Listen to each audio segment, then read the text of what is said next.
40살과 50살 사이의 10년은 감정이 풍부한 사람들과 예술가들에게는 언제나 힘겨운 세월이다.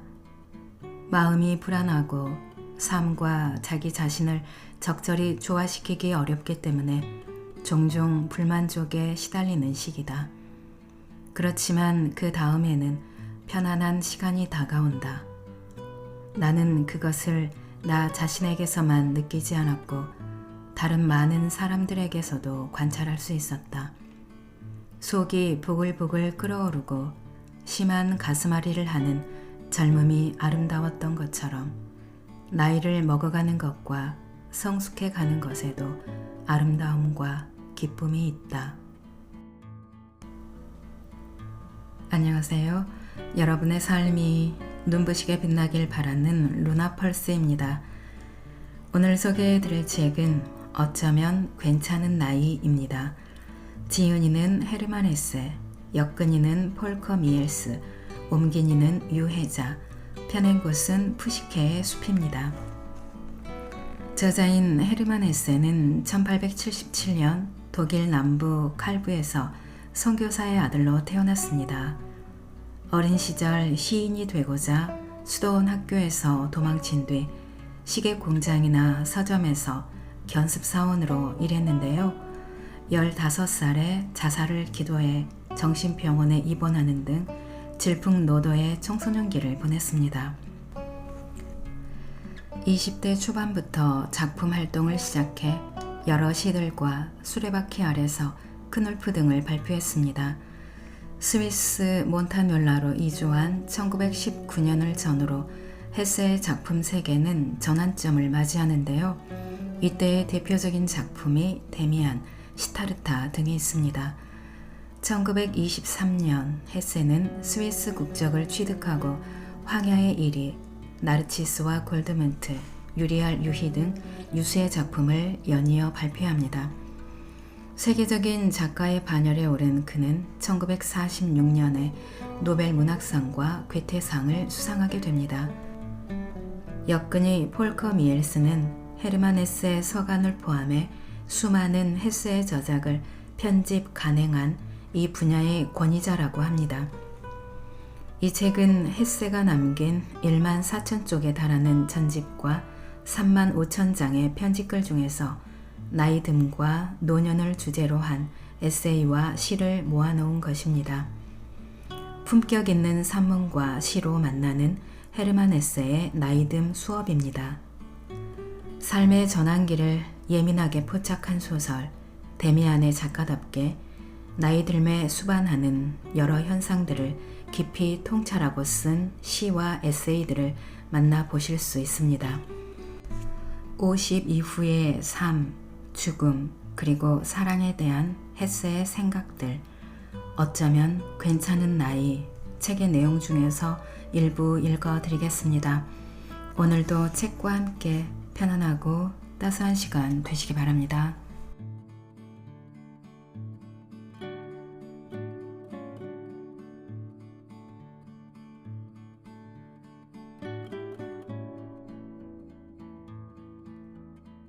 봄의 언어.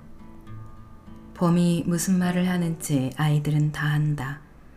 살아라, 자라라, 꽃 피워라, 꿈꾸어라, 사랑하라, 기뻐하라, 새로운 충동을 느껴라, 몸을 내맡겨라, 삶을 두려워하지 말라.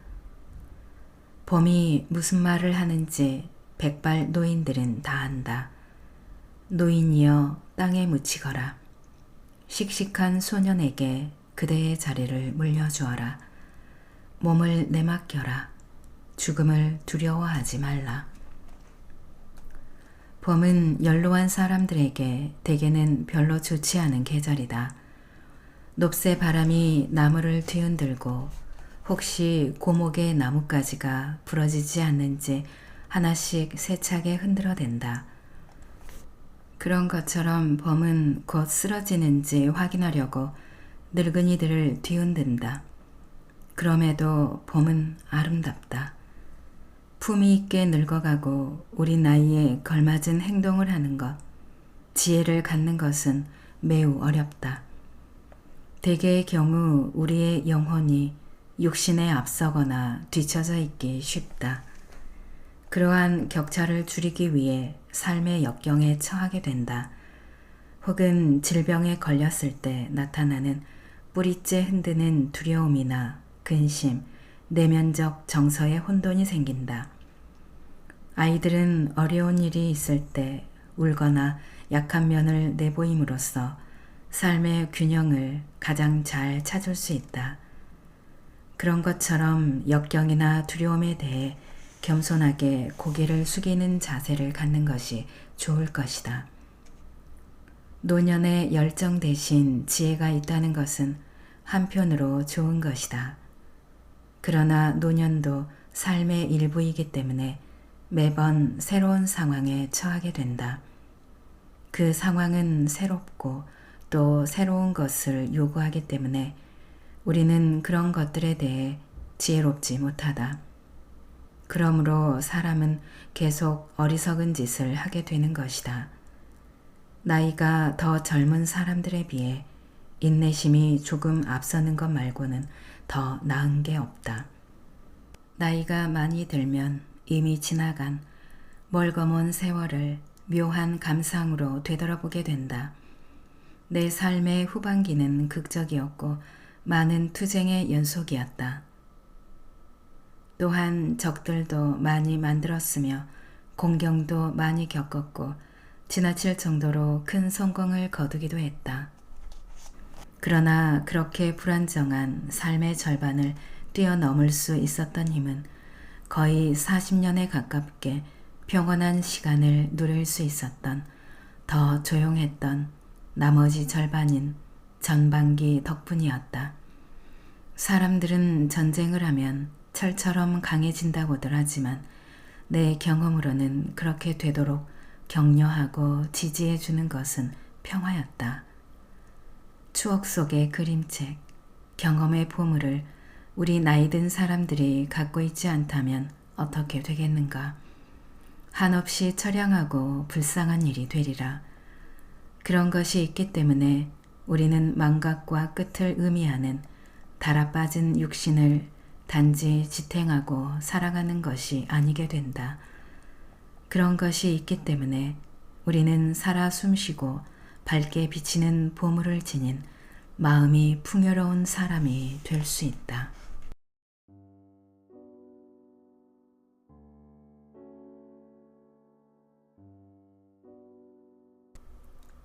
노년에 대하여 백발의 노년은 우리 인생의 한 과정이다. 다른 모든 과정들처럼 그것만의 독특한 성격, 분위기, 열정, 희열, 그리고 난관을 갖고 있다. 머리가 하얀 우리 노인들도 젊은 친구들처럼 우리에게 존재의 의미를 부여해주는 과업을 갖고 있다. 침대에 누워 사경을 헤매면서 다른 사람을 부르기조차 힘겨운 사람들 역시 중요하고 꼭 필요한 과제를 달성할 의무를 갖고 있다. 노인이 되는 것도 젊은이가 되는 것처럼 아름답고 성스러운 과제를 갖는다. 죽음을 배우고 죽어가는 것도 다른 모든 것들처럼 대단히 중요한 과업이다. 삶의 의미에 대한 경외감과 삶의 성스러움을 완성하는 것이라고 전제한다면 머리가 하얗게 새고 죽음이 가까워 오는 노년을 증오하고 두려워하는 노인은 하나의 삶의 과정을 대표하는 사람으로서 믿음직스럽지 못하다. 마치 젊고 힘있는 젊은이가 자신의 직무와 일상 업무를 경멸하고 그것에서 벗어나려는 것처럼 말이다. 다시 말해 노인으로서 삶의 의미를 충족시키고 자신에게 부여된 과업을 올바르게 달성하기 위해서는 나이에 따라 맞아들이게 되는 것들에 동의해야만 하고 그런 것들을 흔쾌히 받아들일 수 있어야 된다. 젊든 늙든 간에 자연이 우리에게 요구하는 것에 몰두하지 않는다면 삶의 가치와 의미를 잃어버리고 결국 삶을 속이게 된다. 누구나 백발 노년에 어려움이 있으리라는 것과 죽음을 눈앞에 두고 있다는 것을 잘 알고 있다. 해가 가면 갈수록 희생하고 포기해야만 한다. 자신의 생각과 힘에 의구심을 갖는 것을 배워야 한다. 얼마 전까지만 해도 짧은 산책길 정도로 느껴졌던 것이 멀고 힘겨운 길이 될 수도 있고 어느 날 갑자기 아예 그 길을 걷지 못하게 될 수도 있다. 그동안 그렇게 좋아했던 음식들도 포기해야만 한다. 육체적으로 느낄 수 있는 기쁨과 쾌락은 더욱 드물게 나타나고 그런 것들을 위해 이제는 더 많은 대가를 치러야 한다. 질병과 결함, 흐릿해지는 생각, 굳어가는 육신, 많은 고통, 더구나 그런 모든 것들을 길고 지루한 밤에 겪어야 한다는 것, 모두가 숨길 수 없는 씁쓸한 현실이다. 그러나 백발의 노년에도 좋은 점, 위안, 기쁨이 있다. 이것을 보지 못한 채 그렇게 와해되어가는 과정에 몸을 완전히 내맡긴다면 한없이 처량하고 슬픈 일일 것이다. 노인들은 서로 만나면 악화되어 가기만 하는 관절통이나 뻣뻣해지는 관절, 층계를 오를 때 가빠지는 호흡에 대해 쓸데없이 이야기를 할 것이 아니라 고통과 분노보다는 기쁨과 위안이 되는 경험과 체험을 나누어야 한다. 그런 것들은 사실 따지고 보면 얼마든지 많이 있다. 노년기 삶의 긍정적이고 아름다운 면들, 그것에 우리 백발 노인의 힘의 원천이 놓여 있다. 그리고 젊은 시절에는 의미가 없었던 인내와 기쁨이 있다. 이런 것들을 알 수 있게만 된다면 난 굳이 종교로부터 받는 위안에 대해 말할 생각은 없다. 그것은 목회자들이 해야 할 몫이다. 나는 나이 든 사람들에게 주어지는 선물 몇 가지를 들 수 있다. 그 선물들 가운데 가장 소중한 선물은 추억이다. 오랜 세월을 거치며 기억 속에 간직되어 오고 활동량이 줄면서 과거와는 전혀 다른 입장으로 생각하게 되는 추억의 모습들. 60년이나 70년 전에 이미 이 땅에 더 이상 살고 있지 않은 사람들의 모습과 얼굴이 우리 마음속에서 계속 살아 숨쉰다. 그리하여 그것은 우리 자신의 것이 되어 우리와 우정을 나누고 살아있는 눈으로 우리를 지켜본다. 그 사이 완전히 사라졌거나 많이 변모한 가옥이나 정원이나 도시들을 우리는 과거의 한때처럼 손상되지 않은 모습으로 볼 수 있다. 수십 년 전에 여행길에서 보았던 아름다운 산과 해변을 추억의 그림첩 속에서 신선하고 화려하게 다시 만나볼 수 있다. 직시, 관찰, 관조는 하나의 버릇과 연습으로 굳어져 가고 우리가 관찰하는 것의 분위기와 상태가 우리의 행동에 은연중에 깊숙이 관여한다. 우리는 소망, 꿈, 열망, 열정을 품은 채 대부분의 사람들이 그러는 것처럼 인생의 수년, 수십 년을 허겁지겁 지내왔다. 안절부절 못하며 긴장한 채 기대감에 가득 차서 성취나 실망감에 심하게 흥분하며 말이다. 그런데 오늘 나는 커다란 추억의 그림책 속에서 삶을 조심스럽게 되돌아보면서 그러한 숨가쁜 경주에서 벗어나 관조적 생활을 할 수 있게 된 것이 무척 좋고 아름답다. 지금 노년의 정원에는 전에 우리가 미처 가꾸지 못한 많은 꽃송이들이 곱게 피어나고 있다. 고귀한 인내의 꽃이 만발하면 우리는 더 여유롭고 관대해질 것이다. 또한 직접 행동으로 옮기는 것에 대한 요구가 줄어들수록 자연과 같이 살아가는 다른 사람들의 인생을 더욱 관심 있게 볼 수 있을 것이다. 아무런 비평도 없이 언제나 신선한 충격을 받으면서 다양성에 대해 놀라워할 것이다. 가끔 참여도 하고 또 가끔은 조용하게 반성도 하며 때로는 큰 소리로 웃고 더 많이 즐거워하며 경청할 수 있을 것이다. 얼마 전에 나는 정원에 나가 마른 잎과 마른 가지들에 불을 붙여 모닥불을 지폈다. 80살쯤 되어 보이는 할머니가 산사나무 울타리로 다가오더니 그런 나를 가만히 서서 지켜보았다.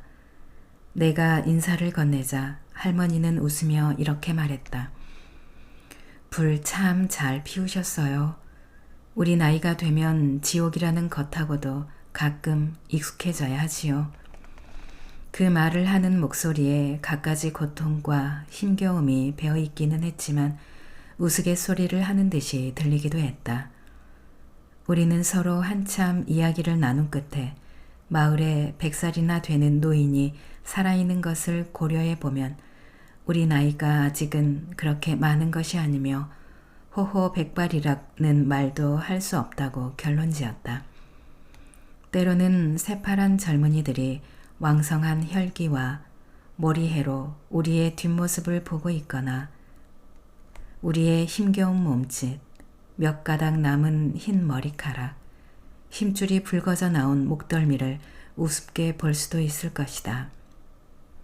하지만 언젠가 우리도 그들처럼 혈기왕성하고 아무것도 알지 못했던 시절에 똑같이 그러했다. 이 사실을 기억하면 우리 자신을 열등한 존재나 패배자로 생각하지 않게 되고 그러한 삶의 과정을 벗어났다는 것과 조금 더 현명하고 참을성이 많아졌다는 것에 대해 기뻐할 수 있다.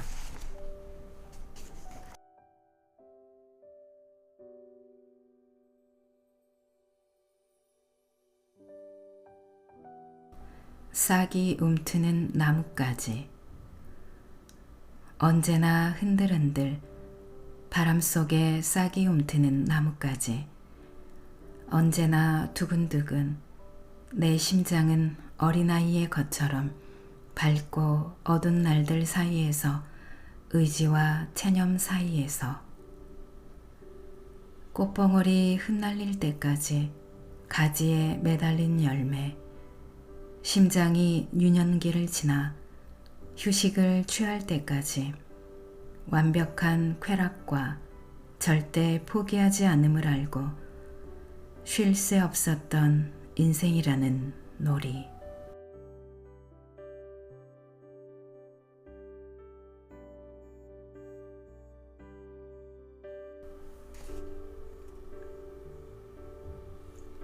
늦가을 속에서 가을비가 회색 숲을 파헤치며 후드득 떨어지고 아침 바람 속에 계곡은 차갑게 떨고 있다. 밤나무에서 무거운 열매가 떨어져 입을 쩍 벌리고 촉촉한 갈색을 내보이며 웃는다.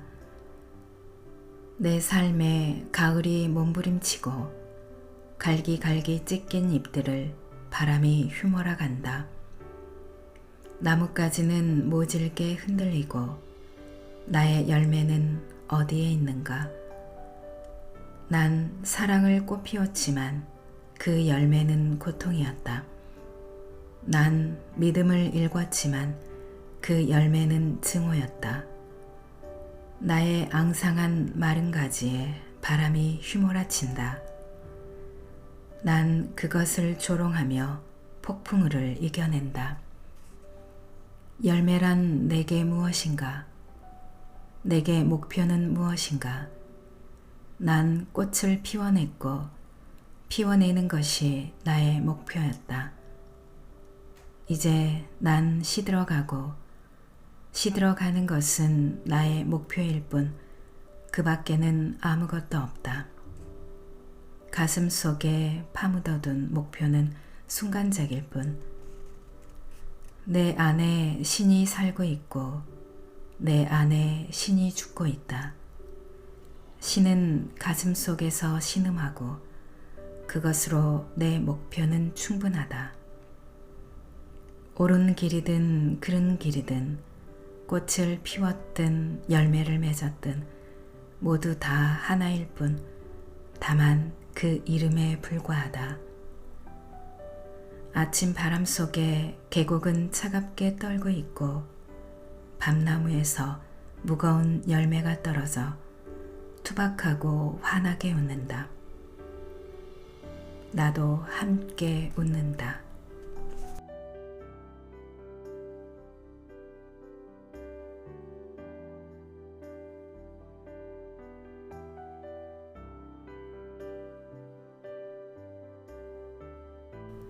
낭독은 여기까지입니다. 여러분의 구독과 좋아요, 댓글은 저에게 큰 힘이 되는 거 아시죠? 오늘도 끝까지 들어주셔서 감사합니다.